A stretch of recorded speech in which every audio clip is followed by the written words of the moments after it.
Hi hello வணக்கம். இன்னைக்கு நம்ம சமையலில் எறா குழம்பு வாங்க செய்யலாம். இன்னைக்கு ஸ்பெஷல் சண்டே எறா குழம்பு. இது ஒரு 1/2 கிலோ எறா.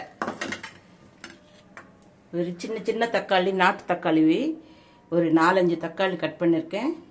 சின்ன வெங்காயம், கருவேப்பிலை, கொத்தமல்லி. இது சூப்பரா இருக்கும். ஒரு பெரிய லெமன் சைஸ் புளி கரைச்சி வச்சிருக்கேன் குழம்புக்கு. இது வெறும் எறா போட்டு தக்காளி வெங்காயம் போட்டு குழம்பு சூப்பராக இருக்கும். நீங்கள் இப்படியே நான் செய்யறது பார்த்துட்டு அதே மாதிரி செய்யுங்க. இதுக்கு கொஞ்சம் எண்ணெய் பிடிக்கும். கொஞ்சம் எண்ணெய் ஊற்றினாதா எண்ணெய்க்கெல்லாம் நல்லா இருக்கும்.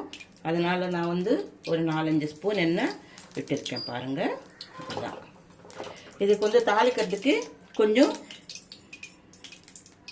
இந்த பட்டா சோம்பு போட்டால் தான் அந்த எண்ணெய் ஸ்மெல் இல்லாமல் இருக்கும். குழம்புக்கு நல்லா இருக்கும். பட்டா சோம்பு போட்டால் கொஞ்சோண்டு போட்டுக்கிட்டு அப்புறமா ஆஸ் யூஷுவலாக நம்ம வடகம் போடுறோம் இல்லையா, இந்த வடகம் போட்டுக்கணும். இதுக்கு கொஞ்சம் எண்ணெய் போட்டால் தான் நல்லா இருக்கும். அதுக்கு தான் எண்ணெய் போட்டிருக்கேன். இப்போது வடகம் போடுறேன். பாருங்கள், இந்த வடகம்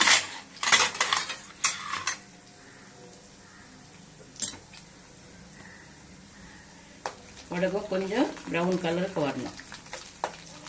வந்ததை நல்லா ஸ்மெல் வரும். வெறும் காயெல்லாம் எதுவும் தேவையில்லை. வெறும் தக்காளி, வெங்காயம், பச்சை மிளகாய் ஒரு தேவையில்லையா? எதுவும் வேண்டாம். பச்சை மிளகாய் வேண்டாம். இஞ்சி பேஸ்ட்டு, பூண்டு பேஸ்ட்டு இதெல்லாம் தேவையில்லை. நீங்கள் இப்படியே செஞ்சு பாருங்கள்.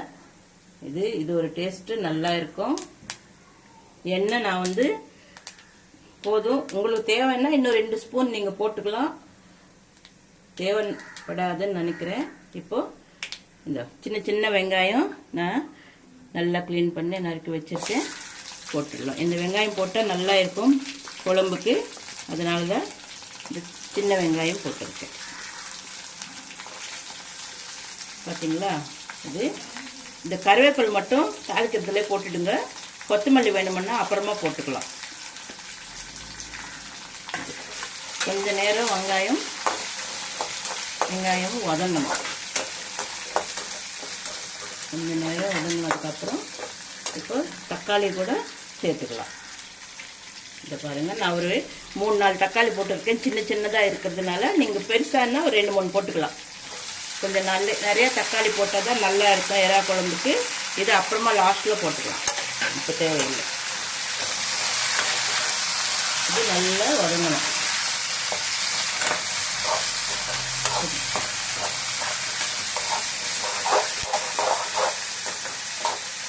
அது வதங்கட்டும். இப்போ இதுக்கு நான் புளி கரைச்சி வச்சுருக்கேன். இதுக்கு உப்பு காரம் சேர்த்துக்கலாம். இதுலேயே நம்ம உப்பு காரம் சேர்த்துக்கலாம். அதுக்கு தகுந்த போல் பார்த்தீங்களா உப்பு. 1 ஸ்பூன் மஞ்சத்தூள். ஆஸ் யூஷுவலாக நம்ம மஞ்சத்தூள் போட்டுக்கிறோம்.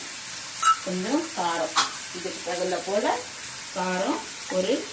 இது சின்ன ஸ்பூனு. பார்த்தீங்களா, 1 2 3 4 ஸ்பூன் போட்டிருக்கேன். சின்ன ஸ்பூனாக இருக்கிறதுனால. பெரிய ஸ்பூனுன்னா நீங்கள் 2 ஸ்பூன். உங்களுக்கு எவ்வளோ காரம் தேவையோ அவ்வளோ போட்டுக்கோங்க. அவ்வளோதான்.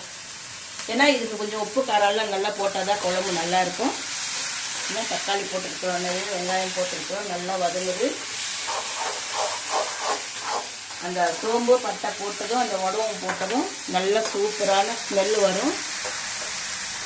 இது தாளிக்கும் போதே நல்லா இருக்குது. பார்த்துக்கோங்க. இப்போ நம்ம இந்த எறா இதில் மிக்ஸ் பண்ணிக்கலாம். இந்த எறா கூட நல்லா க்ளீன் பண்ண எறா இதிலேயே போட்டு கொஞ்சம் நேரம் வதக்கணும்.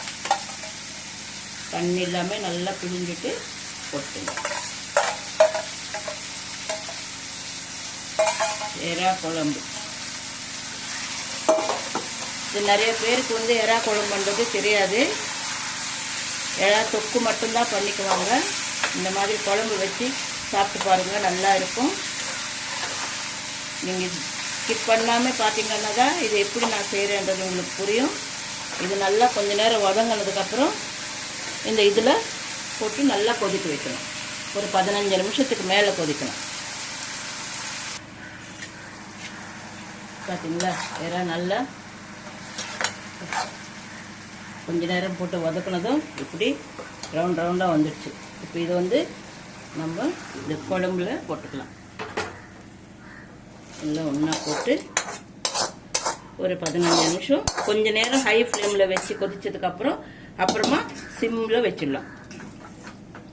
இதில் இப்போ நீங்கள் வேணுமுன்னா உப்பு காரம் பார்த்துக்கிட்டு எது கம்மியோ அது சேர்த்துக்கோங்க. இப்போ இது கொதிக்கட்டும். நல்லா ஒரு 15 நிமிஷத்துக்கு மேலே கொதிக்கணும்.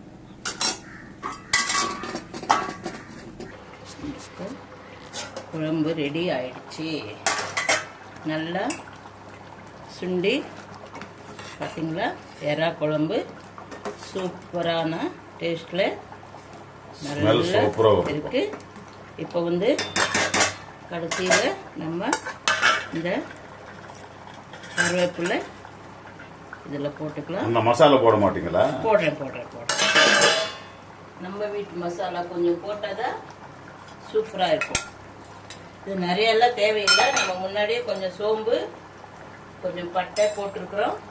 அதனால கொஞ்சம் ஸ்மெல்லுக்காக கொஞ்சம் இப்படி தூவிட்டு இறக்க வேண்டியதுதான். ஒரு கலரிட்டு பார்த்தீங்களா, இப்படி திக்காக வச்சுக்கோங்க. சூப்பராக இருக்கும் எறா குழம்பு. தண்ணியாக வைக்கக்கூடாது. இப்படி திக்காக வச்சுக்கிட்டிங்கன்னா நல்லா இருக்கும். தக்காளி கொஞ்சம் நிறைய சேர்த்துக்கோங்க. நல்லா அந்த குழம்பு சுண்டனாவே நல்லா பார்த்தீங்களா, இதுதான் எறா குழம்பு.